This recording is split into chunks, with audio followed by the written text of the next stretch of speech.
Good day, ladies and gentlemen, and welcome to my humble home in Livingston, Montana. Boy, I gotta admit something to you fine people. If there's anybody on the face of this planet that can screw up a YouTube video, you're looking at him.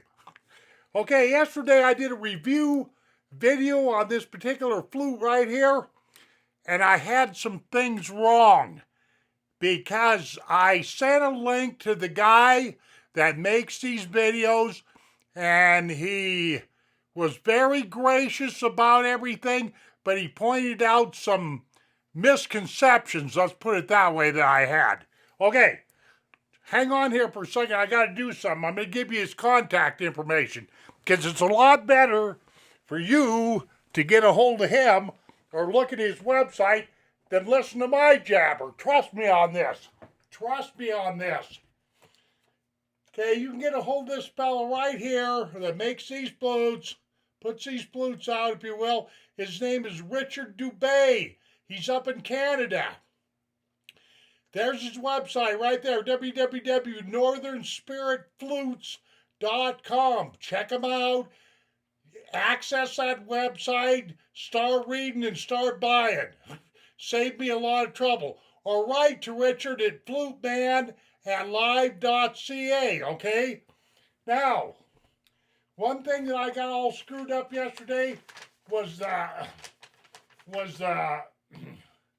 was calling this flute the D minor diatonic scale, but with his flutes, it took me a while to find this because I've owned this flute for a while, but he gives you a sheet that, this is an indigenous, okay, now listen to me. This is an indigenous style Northern Spirit flute. Now key in on that, and it's tuned to D major. And yesterday I said D minor, which ticked me off. Okay, you got the chromatic scale there, you've got the D major diatonic scale there, and you've got the E minor pentatonic scale. Okay, simple as that. And he sends this stuff with his flutes. And also, besides this real old tuning, this tuning on this flute's over 100 years old, from what I understand. He makes other flutes too. I didn't make that clear yesterday. Okay.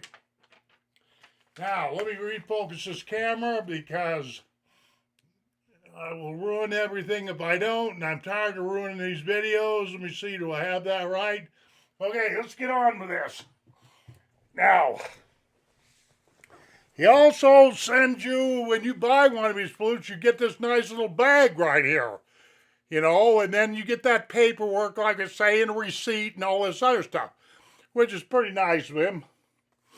Okay, now, where I made my biggest mistake yesterday, I'll just say this for a few minutes and get going and talk about something more important. All of my flutes, ladies and gentlemen, I play with the third hole right here covered. Native American style. But this guy's up in Canada, and this tuning is for an indigenous person that lived 100 years ago, I do believe, in Canada. One of his grandfathers. And I do believe they made their whistles, i.e. flutes, a little bit different than the North American Indians. But anyway, that's what had me all gooped up yesterday. I had this tie on here like this, if you can see that, on this third, they call it the sixth hole, by the way. And I'm really not all that familiar with the diatonic scale. I mostly run by the pentatonic scale, okay? But, for today, so I can keep confusion down, I took this leather tie off of that hole, thus making this a 6-hole flute, and that's the way Richard wants it, and all the other people that play with him, I do believe, okay? Now, I've sat here all morning and tested this flute, and not tuned it, but took a chromatic tuner and listened to every individual hole and all that kind of stuff. So I kind of know what I'm talking about, kind of. Okay, now let's see. Let me get into something here. This flute right here, I measured this thing at 13.5 inches long. This flute is made out of ABS food grade plastic, okay? 13.5 inches long. The inside diameter right here is 3/4 of an inch. Okay.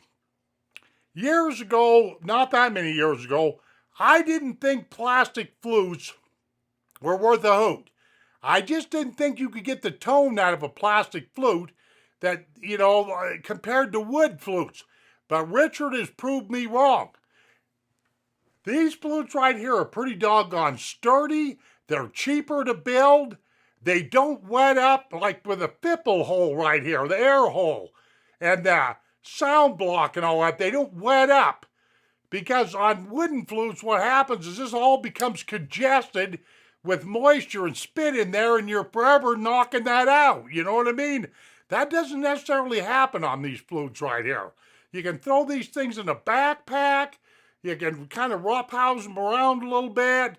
And like I said, but one thing I really want to point out, because I really got taken to the woodshed about this tuning. This is a special tuning. It's an old tuning. It's a tuning that I barely understand.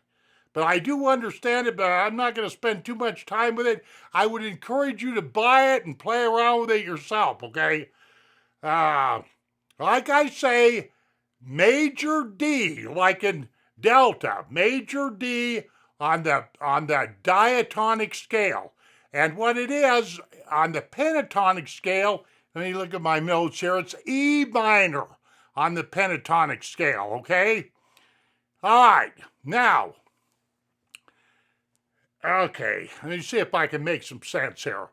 If you've got all of these holes closed like this, according to them, I've got some really good chromatic tuners. Trust me, I do.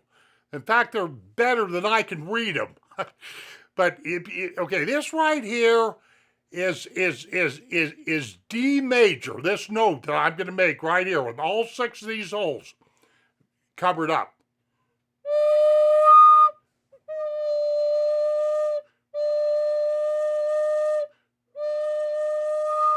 Okay, that's D major. Now, what I noticed is every time you uncover a hole, what ends up happening is the note goes up in frequency in hertz. That's what I wasn't understanding.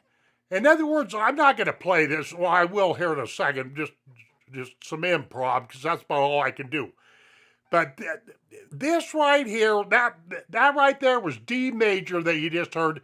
You uncover this hole right here, and you're at E major. You uncover that hole right there, and you're at F sharp.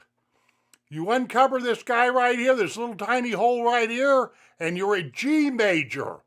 You uncover this hole right here. This is the one I usually put my leather note ties on, but don't do that with this kind of a flute. But anyway, this is A major. And this next hole up here, you uncover this as you're going up the register, and this is B major, and you come up here like this, and this is D major. Now, I'm looking at this thing. Now, you got to hang in here with me, gang. I'm looking at this thing, and I'm going, now, how can this be a D note?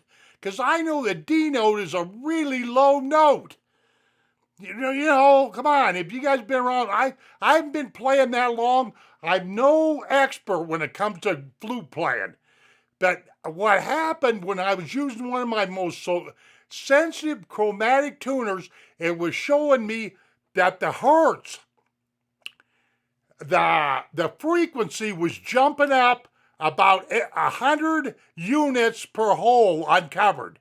So when you get up here to this D major right here, you're at over 1,000 hertz. And I'm talking about, you know what I mean by that.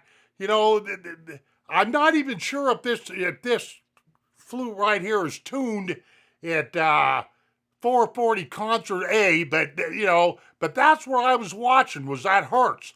About 100 hertz per unit as you're jumping up here like this.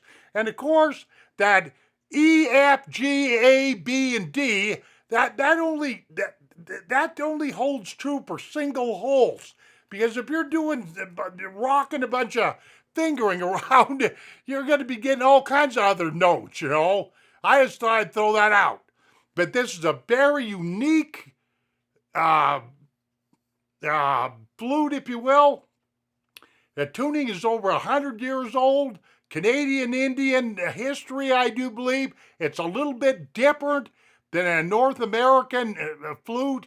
And Richard, I've got to apologize while I'm thinking about it for screwing my video up yesterday. I took it down off of YouTube. There was just too many errors in it. And so I hope this cleared up, some misconceptions. And by the way, he doesn't put these beads on here like this. He does have this leather on here holding the sound block on. I just did that. And he definitely doesn't use a hole tie like this, like I do on all my flutes. Okay? What else do I got to say about this thing? And they're cheap. That's the whole thing. You got a little bit of expense shipping down here to the United States, because I know where Richard lives, but I'm not in the business of doxing people like that. But I'd get a hold of him, check out what he's got, and like that. But this is a very unique tuning. I liked it and all that, even though I kind of barely understood it, but I understand it a lot more, especially when I was seeing those frequencies go way high as I went up this register, okay? But let me just rip down, up and down this. I'm not very good because I usually play just 5 holes, not 6, because we basically got Canadian Indians versus North American Indians here, if that makes any sense.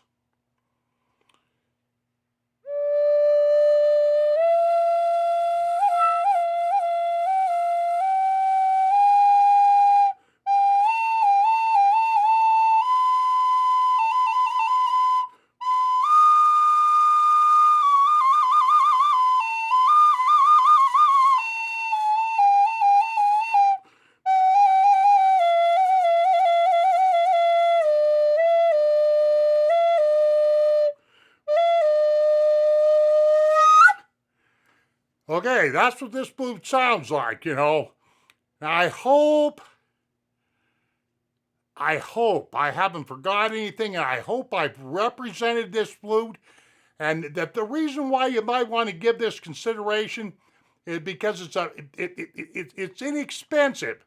I think, I paid like $40-some for this flute, which is very inexpensive, because I've got a wooden flute downstairs that cost me almost $400.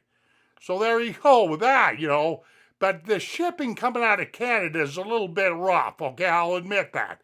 But I would definitely give Richard Dubé a look over his website, write to him. He's got other flutes. He's got a DIY, do-it-yourself kits. By the way, I almost forgot that part. And he's got some lessons on the internet, too, as far as how to make these flutes, And like I say, this is made out of ABS food-grade plastic. Okay, that's about all I got to say. I hope I cleared up some things. Sorry about the screwed-up video I made yesterday, but hey, I'm not perfect. Okay, ladies and gentlemen, take care of yourself, and like I'm infamous or famous for saying, we shall see you on down the trail. Okay, adios, my friends.